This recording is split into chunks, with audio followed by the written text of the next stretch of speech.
এই দুনিয়ার পুরো জীবনটা এটা হচ্ছে লালসাময় একটা জীবন, লোভ, মরিচিকা, মায়াজাল। এই মায়াজালে আমরা আটকে আছি, ফলে মৃত্যুর কথা আমরা ভুলে গিয়েছি।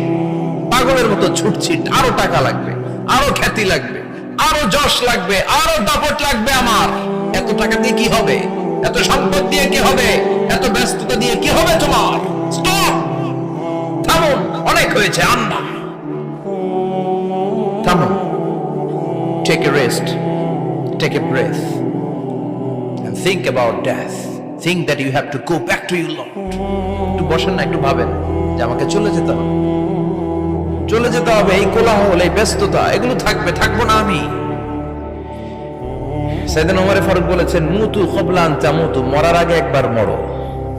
হাসিবু ক্বাবলা আন তুহাসাবু আলাইকুম, তোমার হিসাব নেওয়ার আগে তুমি একবার নিজের হিসাবটা করো না। কাগজ বের করে একটু লিখো না কি কি ভালো কাজ করছিলা, যেগুলো দিয়ে নাজাতের ওসিলা হতে পারে। 1 2 3, আর কি কি আকাম কুকাম করছো দেখো না, লিখে দেখো তোমার অবস্থাটা কি। মরার আগে একবার মরো।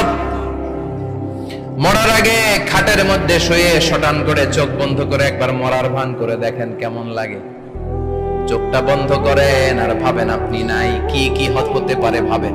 আপনার ছেলে মেয়েরা কান্না জুড়ে দিবে, আপনার প্রাণের স্ত্রী বিলাপ শুরু করে দিবে, বন্ধু বান্ধবের চিৎকার আর মাতম, স্থানীয় এলাকার মসজিদে ঘোষণা, অমুক এলাকার নিবাসী অমুক ভাই, অমুকের ছেলে অমুক দুনিয়ায় নাই। সব আত্মীয়রা চলে আসবে, ফেসবুকে স্ট্যাটাস দেয়া হবে, সবাই সবাইকে জানাবে বিকাল 4টায় অমুক হাই স্কুল ময়দানে আপনার জানাজা। ছুটে আসবে, সবাই ছুটে আসবে আপনাকে শেষ বিদায় দিতে, গুড বাই জানানোর জন্য, আল ওয়াদা, বিদায় জানাতে আসবে সবাই। 4 তাকবীর দিয়ে আপনার জানাজা হবে, অশ্রুসিক্ত জানাজায় আপনার বিদায় হবে। কাঠের খাটিয়ার মধ্যে করে কাঁধে তুলে আপনারে কবরে নেওয়া হবে। আগে থেকে খুঁড়ে রাখা কবরটার মধ্যে আপনারে বিছিয়ে দেয়া হবে। বাঁশের কচি দিয়ে তার উপরে মাটির চাপা দিয়ে সব চলে যাবে। ভাবেন না একবার চোখ বন্ধ করে, this is the circle of life, this is the nature of life. এটা সবার হবে, আমার হবে, আপনার হবে। এত মায়া, এত ভালোবাসা কই যাবে? কেউ থাকবে না, সবাই আপনার অন্ধকার কবরে রেখে দিয়ে চলে আসবে। উপরে বাঁশের কঞ্চি, তার উপরে মাটির চাপা, অন্ধকার আর অন্ধকার। এই অন্ধকার যেন শেষ হতে চায় না, শুধুই অন্ধকার, ঠিক কিনা? এজন্য আমাদের চলে যেতে হবে। দাদা গেল, চাচা গেল, মামা গেল, আমাদেরকেও যেতে হবে, জোরে কোন ঠিক কিনা? একদিন মাটির ভেতরে হবে ঘরে মন আমার, কেন বন্ধ দালান ঘর, প্রাণ পাখি উড়ে যাবে পিঞ্জর ছেড়ে।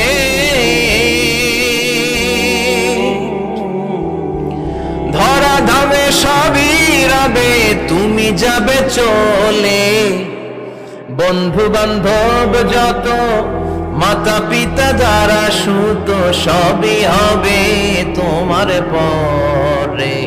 মন আমার কেন বন্ধ দালান ঘর, একদিন মাটির ভেতরে হবে ঘরে মন আমার, কেন বন্ধ দালান ঘর, ঠিক কিনা?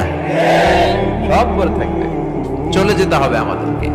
এজন্য আখিরাতের কথা যেন আমাদের স্মরণ হয়। বিষ্ণুই বলতেন, নাহাইতুকুম আন জিয়ারাতিল কুবুর, আমি তোমাদেরকে কবর জিয়ারত করতে আগে নিষেধ করতাম, কিন্তু এখন নিষেধাজ্ঞা প্রত্যাহার করে নিলাম।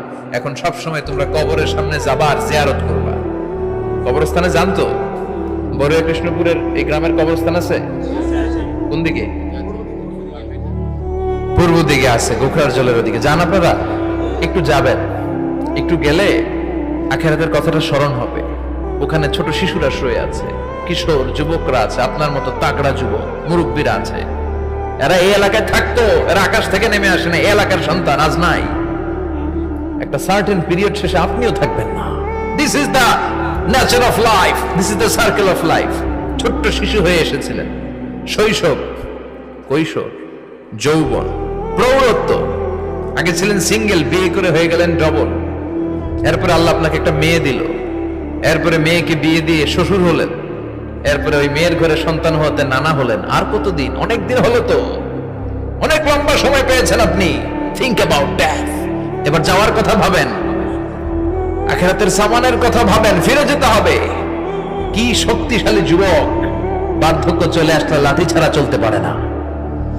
কুচকুচে কালো দাড়ি সাদা হয়ে যায়, দাড়ির শুভ্রতা, বয়সের ভার, রং ধরা যৌবন জং ধরে শেষ, ঠিক কিনা? This is the circle of life. যুবক ভাইয়ের এটাই জীবন, চলে যেতে হবে, কেউ থাকতে পারবে না, ঠিক কিনা? এটা রিমাইন্ডার আল্লাহ এই সূরার ভিতরে দিয়েছেন যে তোমাদেরকে ফিরে যেতে হবে। এই লোভ লালসা ছেড়ে দাও। রব্বুল আলামিন বলেন, আল্হাকুমুত তাকাসুর হাত্তা যুরতুমুল মাকাবির। ও গোলাম, দুনিয়ার সম্পদ, লোভ লালসা তোদেরকে পাগল বানিয়ে দিয়েছে। এই লোভ পাগলামি কোনোদিন তোদের থামবে না যতদিন না তোরা কবরে ঢুকবি, ঠিক কিনা? কার কথা? আল্লাহ বললেন, দুনিয়ার সম্পদ আর লোভ আর মোহে তোমরা গাফেল হয়ে গিয়েছো।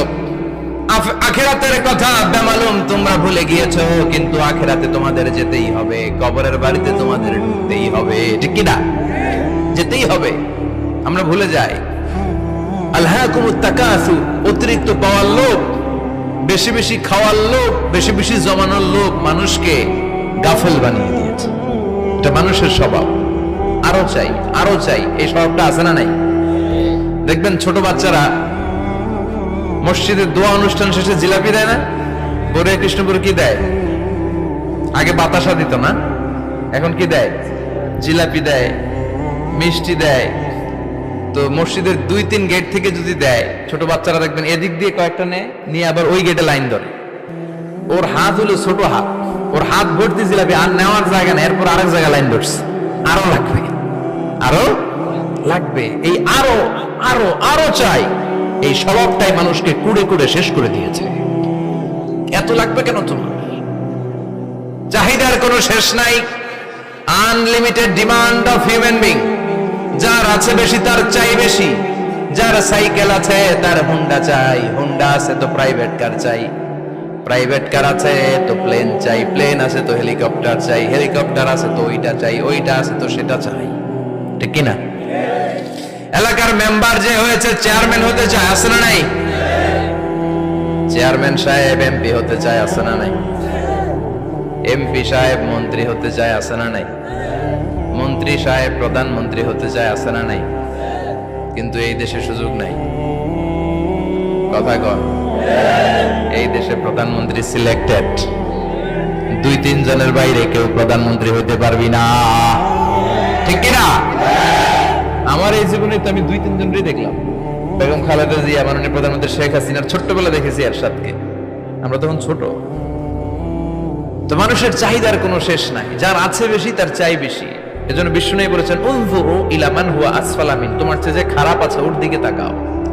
ওয়ালা তানজুর মান হুয়া আ'লা মিন, তোমার চেয়ে যে ভালো আছে ওর দিকে তাকাও না, তোমার চেয়ে যে খারাপ অবস্থানে আছে ওর দিকে তাকাও। অনেকে নিজের অবস্থান নিয়ে সুখী না, এরকম আছে না নাই?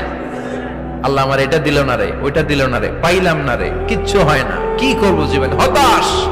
আসলে আছে কিন্তু অনেক, কিন্তু শুকরিয়া নাই, ডাকাত, ঠিক কিনা? নিজের অবস্থান নিয়ে সুখী না, কিন্তু অনেক লোক আছে তারা আপনার অবস্থানে পৌঁছতে চায়। তাদের দিকে তাকিয়ে দেখেন, আপনি যে অবস্থানে আছেন এই অবস্থানে পৌঁছাটা অনেকের কাছে স্বপ্ন। তারা প্রতিনিয়ত সংগ্রাম আর স্ট্রাগল করে যাচ্ছে আপনার অবস্থানে পৌঁছতে, আর আপনি এটা নিয়ে সন্তুষ্ট না। শেখ সাদির নাম শুনেছেন? বালাগাল উলা কাশাফাত দুজা, এই কবিতাটা রচয়িতা, ইরানের বিখ্যাত এক কবি। উনি একবার আর্থিক সমস্যার মধ্যে দিয়ে সময় কাটাচ্ছেন, টাকা নাই, পয়সা নাই, পায়ে দেওয়ার মতো জুতা নাই। উনি খুব দুঃখ পেলেন, হায় রে, আমি ইরানের এত বড় কবি, আমার পায়ে দেওয়ার মতো জুতা নাই। দুঃখ ভরা মন নিয়ে রাস্তায় হাঁটতে বেরোলেন। হাঁটতে হাঁটতে হঠাৎ দেখলেন একটা লোক শুয়ে শুয়ে কাঁদছে, ওই লোকটার 2টা পাই নাই, পাই নাই। উনি সেজদায় পড়ে গেলেন, আল্লাহর কাছে ক্ষমা চাইলেন, আল্লাহ অনেক দিয়েছো, শুকর আলহামদুলিল্লাহ। এজন্য যেই পরিস্থিতিতেই থাকি না কেন আমরা কি পড়বো? যারা বলেন কি পড়বো? এজন্য কানাতু মিনাল ইসলাম, অল্পে তুষ্ট থাকার নাম হলো ইসলাম। সম্পদ লাগবে কিন্তু সম্পদের পাহাড় লাগবে না, ঠিক কি না? অল্প খান, অল্প পড়েন, অল্প জামান, অল্পের ভেতরে বরকত ঢুকায়া দিছে কে? দেখবেন যাদের সম্পদ অল্প তারা সুখী বেশি, জরিপে এটা দেখা গিয়েছে, অনেক সার্ভেতে এটা এসেছে, যারা সম্পদশালী এরা দুঃখী বেশি, এদের দুঃখ বেশি, টেনশন বেশি। খুব স্বাভাবিক, টাকা যার বেশি রোগ তার বেশি, টাকা যার বেশি টেনশন তার বেশি, টাকা যার বেশি ঘরে শান্তি তার কম। আছে না নাই? ঘরের ভিতরে অশান্তি, ছেলে কথা শোনে না, ছেলে টানে গাঞ্জা, মেয়ে করে পরকিয়া। আছে না নাই? স্ত্রী কথা শোনে না, ভালোবাসা নাই, ঘরটা জাহান্নামের টুকরা। রোগ বালাই, এক একটা হসপিটাল বিল পরিশোধ করতে মাসে 5 লাখ 10 লাখ। আছে না নাই? কিছু খেতে পারে না, ডাক্তার একেবারে ডায়েট মেনু বেঁধে দিয়েছে। Diet, very diet menu. এটা এটা এটা এটা কিছুই খাবেন না, শুধু গরু খাবেন না, খাসি খাবেন না, চিংড়ি খাবেন না, খালি ঘাস খাবেন। ইচ্ছে মতো ঘাস খাবেন, মানে ঘাস জাতীয় যত আইটেম আছে সব খাবেন। শাক খাবেন, সবজি খাবেন, সালাদ খাবেন। গরু, চিংড়ি, মুরগি, গোশত, ইলিশ কিছু খেতে পারে না। তাহলে রোগ বেশি, খাওয়ার মজা নাই, ঘরে সাংসারিক শান্তি নাই, খালি ব্যারাম আর ব্যারাম। ঠিক কিনা? কিন্তু সম্পদের পাহাড় ঘটেছে। আর অল্প যারা খায়, অল্প পড়ে, রিক্সাওয়ালা, কুলিওয়ালা, অল্প বেতনের চাকরি, কিন্তু হক হালালি মেনে চলে, দেখবেন শান্তি আছে অনেক।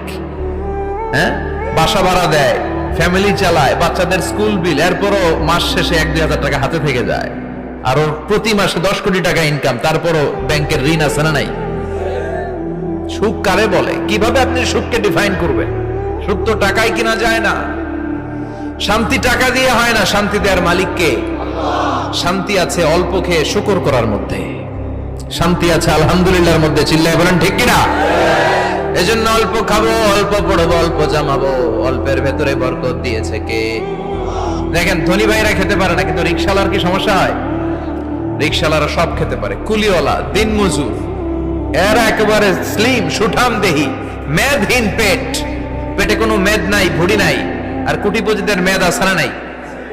এত বড় বড় পেট। ঠিক কিনা? আমাদেরও পেট আছে, তবে হালাল পেট। এটা হারাম টাকা দিয়ে এই ভুড়ি বানাই নাই আমরা। ছেলে বলেন ঠিক কিনা? রিক্সাওয়ালা, কুলিওয়ালা নিজেও নামাজ পড়ে, বউও নামাজ পড়ে, বাচ্চাটাও নামাজ পড়ে, রিক্সা চালায় আর জিকির করে লা ইলাহা।